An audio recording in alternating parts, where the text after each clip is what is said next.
तर मित्रांनो, घरोघरी मातीच्या चुली या मालिकेच्या 2 फेब्रुवारीच्या एपिसोडमध्ये छान ट्विस्ट बघायला मिळतोय. आणि ट्विस्ट असा असणार आहे की ऐश्वर्या मेली नाही, ऐश्वर्या जिवंत आहे. आणि ऐश्वर्याला सगळं कळलेलं असतं.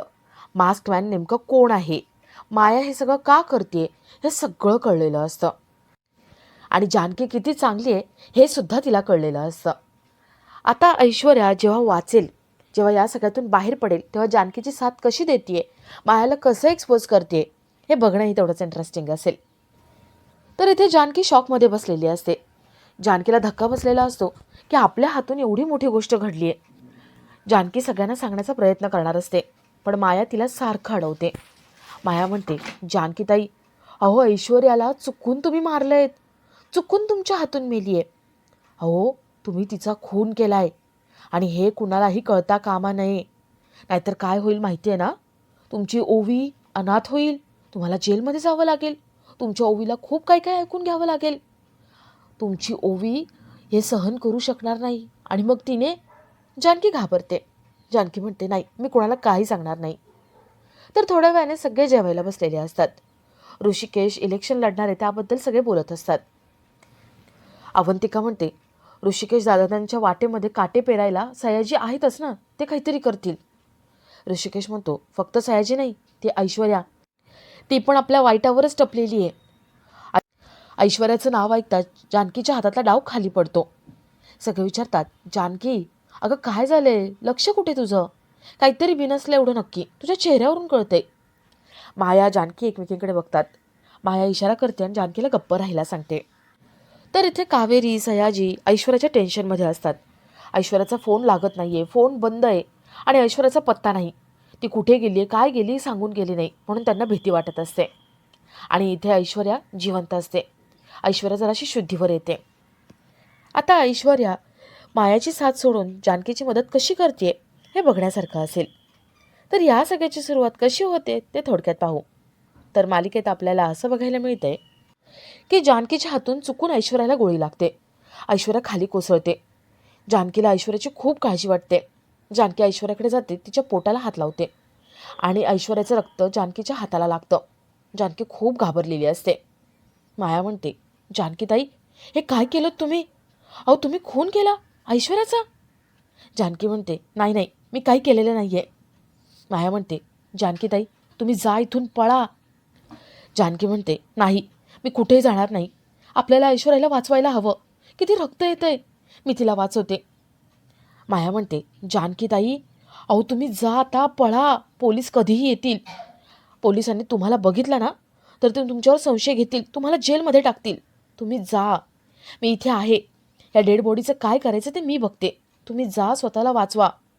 जानकी म्हणते, नाही ॲम्ब्युलन्सला बोलव, आत्ताच्या आत्ता हिला आपण दवाखान्यात घेऊन जाऊ. माया म्हणते, जानकीताई हॉस्पिटल खूप लांब आहे इथून, हिला नेईपर्यंत ही मरून जाईल आणि त्यानंतर सगळं तुमच्यावर येईल, जरा ओवीचा तरी विचार करा ना, जा तुम्ही इथून, मी आहे ना, मी सगळं सांभाळून घेते, हे सगळं माझ्यावर घेते, तुम्हाला काही होऊ देणार नाही, तुम्ही जा. जानकी रडत तिथून निघते. माया ऐश्वर्याजवळ बसते आणि तिच्यावरती हसायला लागते.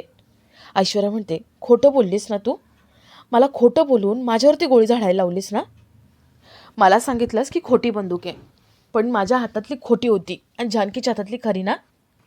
माया म्हणते, हो खोटं बोलले आणि तू विश्वास ठेवलास.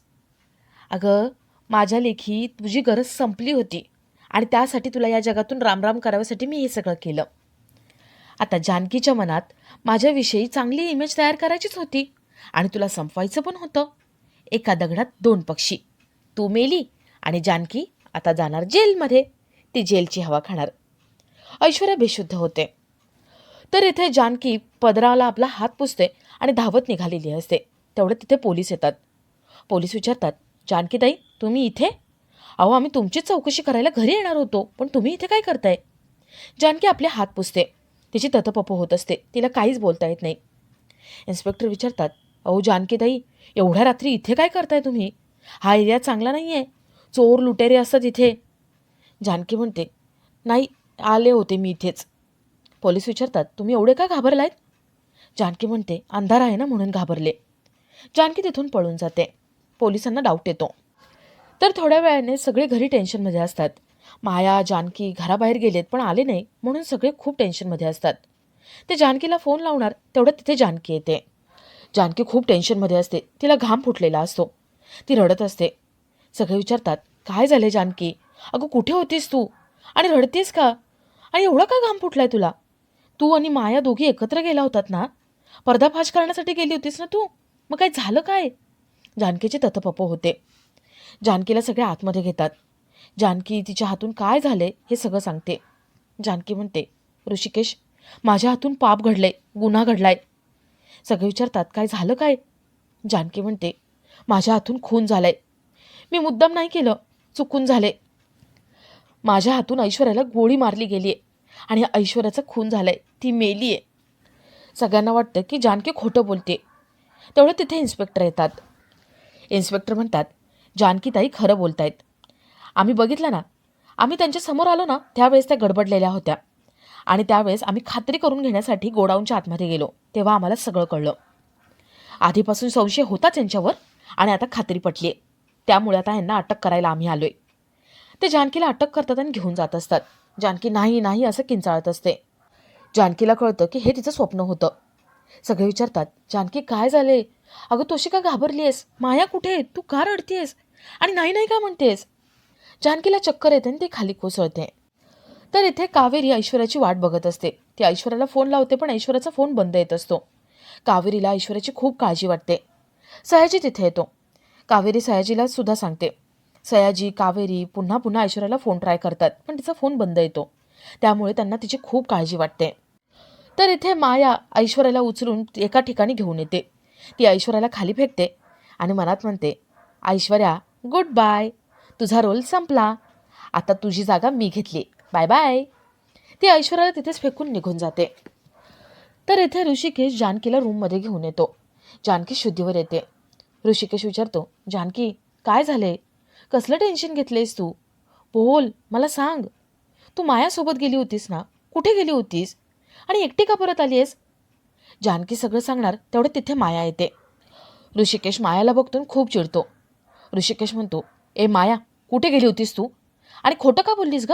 तुझे आई वडील मुंबईला राहतात म्हणून फसवणूक करतेस का? आमच्या घरात राहून आमच्या बातम्या बाहेर देतेस का तू? माया म्हणते, मी हे सगळं केलं पण ठरवून केलं नाहीये, ऐकून घ्या ना. माझे आई वडील मास्कमॅनच्या तावडीत आहेत आणि मी हे जानकीताईंना सांगितलं होतं, हो ना? जानकी म्हणते, हो, हे खरं आहे. ऐश्वर्या आणि मास्कमॅनने हिला ब्लॅकमेल केलं होतं, त्यामुळे हिला घरातल्या सगळ्या खबरा द्याव्या लागल्या. ऋषिकेशचा विश्वास बसत नाही. ऋषिकेश म्हणतो, मला नाही वाटत हे सगळं खरं आहे म्हणून. आत्ता कशावरून हे खोटं बोलत नसेल? माया रडायला लागते. माया म्हणते, तुम्हाला संशय घ्यायचा आहे ना, घ्या. पोलिसांच्या ताब्यात द्यायचे मला द्या. पण कोणीतरी माझ्या आई वडिलांना वाचवा. माझ्या आई वडिलांसाठी तरी माझ्यावर विश्वास ठेवा. ऋषिकेश म्हणतो, जानकीसाठी मी तुझ्यावर विश्वास ठेवतो, पण मला कळलं की तू पुन्हा खोटं बोलतेस तर गाठ माझ्याशी आहे. माया म्हणते, थँक्यू.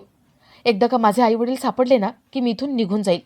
तुम्हाला अजून माझ्यामुळे काही सहन करावं लागणार नाही. ऋषिकेश जानकीला विचारतो, जानकी अगं सांग ना काय झालंय? तू का मगाशी अशी बोलत होतीस, किंचाळत होतीस, नाही नाही, तुला चक्कर आली, काय झालं काय? जानकी सगळं बोलणार तेवढ्यात माया पटकन पुढे होते. माया म्हणते, ते काय ना, माझे आई वडील मास्कमॅनच्या तावडीत आहेत ना म्हणून त्या डिस्टर्ब झालेल्या आहेत. त्यांना त्रास होतोय.